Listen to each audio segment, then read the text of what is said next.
Hello guys, Ram Ram सा, राधे राधे, जय श्री कृष्णा। तो आप सभी कैसे हैं? तो आज मैं ये ब्लॉग बनाने जा रही हूँ जिसमें मैं मेरे खेत में आई हूँ। आज मैंने पूरा जाटनी लुक पहना है, जिसमें ये देखिए पुराने ज़माने में जो नादियाँ पहनती थी वो साड़ियाँ पहन रखा है। ये लुगड़ी है और ये कुर्ती और ये कांचली है। तो मैं आज आपको जाटनी लुक के बारे में बता दिया है। आज हम आए हमारे खेत में, तो हम देखते हैं हमारे खेत में क्या क्या लगा रखा है।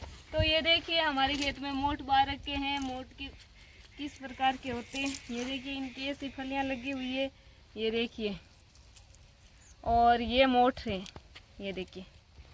हम राजस्थानी हैं तो हमें मोट की दाल के बड़े खाने बहुत पसंद है। हम बेसन के बड़े नहीं खाते। हम आए हमारे खेत में और हम हमारे घर पर तिल का तेल निकाल कर उसी का काम में लेते हैं। हम बाहर से तेल नहीं मंगवाते हैं।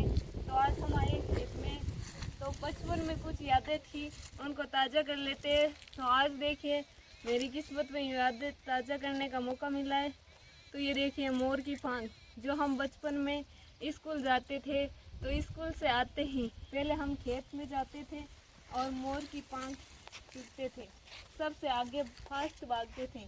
तो आज देखिए ये मोर की पांखी की हुई है, तो हम मोर पंख को इकट्ठा कर लेते हैं। एक मोर पंख का 2 रुपया होता है। तो आज देखिए हम कितने रुपए कमाते हैं। तो ये देखिए मुझे बहुत सारी मोर की पंखी नजर आ रही है, ये देखिए। हमारे राजस्थान में कोई भी चीज़ वेस्ट नहीं जाती है। तो ये देखिए मैं आपको बताती हूँ मैंने कितनी मोर की पंखी इकट्ठा की है। 3 4 5 6 7। तो मैंने आज के 14 रुपये कमा लिए। ये देखिए मेरे पास 14 रुपये हो चुके हैं। तो अब हम खेत की सैर करते हैं। आप राजस्थान में कौन कौन सी जगह से हैं मुझे कमेंट करके ज़रूर बताना। आप बचपन में मोर की पंखी पूजा के तो मुझे कमेंट में ज़रूर बताना। तो ये देखिए हमारे खेत में मतीरे भी लगे हुए हैं, थोड़ी मतीरे की बेल भी लगी हुई है।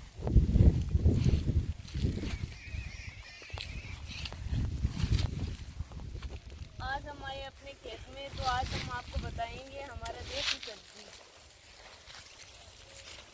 ये देखिए मैं राजस्थान में 4 माह का चौमासा होता है, उसके अंदर सब्जी की दिक्कत नहीं आती है। हमारे सब्जी खेत में हो जाती है। ये होता है ना, इससे चारा बोलते हैं और ये चारा काम में लेते हैं बकरी के खाने में, गाय के खाने में, उसके खाने के लिए काम में लिया जाता है। तो हम एक खेत के अंदर बहुत सारी चीज़ें पैदा कर सकते हैं। बारे में बताते हैं।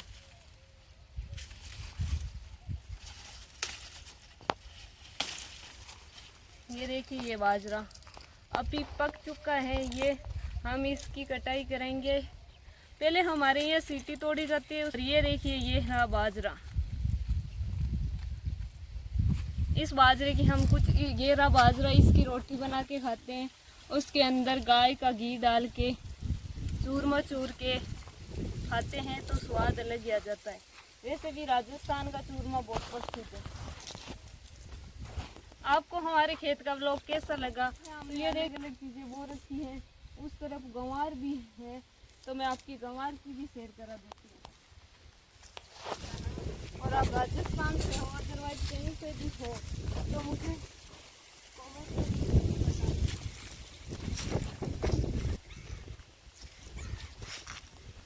ये देखिए ये गंवार,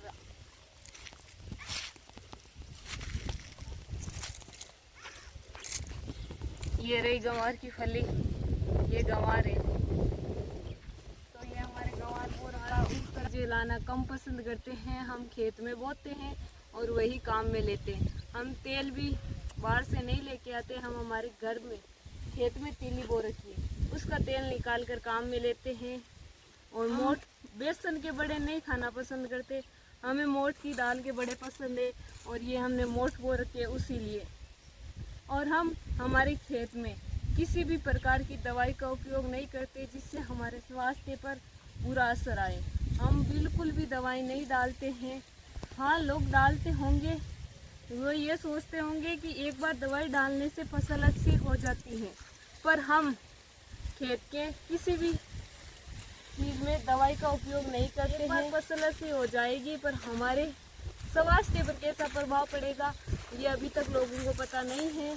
तो आप देखना, हमारे खेत कोई भी चीज़ में हमने दवा का उपयोग नहीं किया, ना यूरिया डाली है, ना DAP डाली है, किसी भी प्रकार की। हमारे खेत में एक दवा होती है जो गाय का गोबर होता है पौष्टिक, वो यहाँ हम पहले डाल देते हैं। जो बारिश होती है उसके साथ हम फसल बोते हैं, उसके साथ अपना असर दिखता। और हमारे खेत में बिना दवा के ये देखिए कितनी अच्छी फसल हो रखी है। तो मैं आपसे यही रिक्वेस्ट करूंगी कि आप दवाई का उपयोग कम से कम करें। एक बार आपको लाभ मिलेगा पर आपके स्वास्थ्य पर बुरा असर हो सकता है, इसलिए आप अपने खेत में दवा का उपयोग ना करें, बिना दवा के खाएं और बिना दवा के फसल उगाएं, जिससे आपको अपने स्वास्थ्य में एक अलग ही तरीके का बदलाव देखने को मिलेगा। तो आप देखना, हमने हमारे खेत में बिना दवा के सिर्फ गाय का गोबर यूज किया है, उसे खाद बोलते, उसी खाद का उपयोग किया और हमारे खेत का धान कुछ इस प्रकार है। आप देखिए बिना दवा के। तो आप वो दवाई डालने की बजाय गाय का गोबर इकट्ठा करके या कहीं से लाके हमने खेत में उसका उपयोग कर सकते हैं। तो अब मैं आपको साथ शेयर करूंगी। ये देखिए मथुन में कैसा होगा। ये रहा हमारे खेत में मतीरा, ये देखिए। मैं इसको कुछ इस प्रकार फोड़ूंगी। मैंने तो एक ही झटके में फोड़ डाला है, आप कितने बार में फोड़ते हैं मुझे बताइए। ये देखिए हमारा मतीरा रहा, हम देखते हैं इसे खाकर ये कैसा है। आपको भी मतीरा पसंद है तो मुझे कमेंट में बताना, मुझे तो बहुत अच्छा लगता है, बहुत स्वादिष्ट है।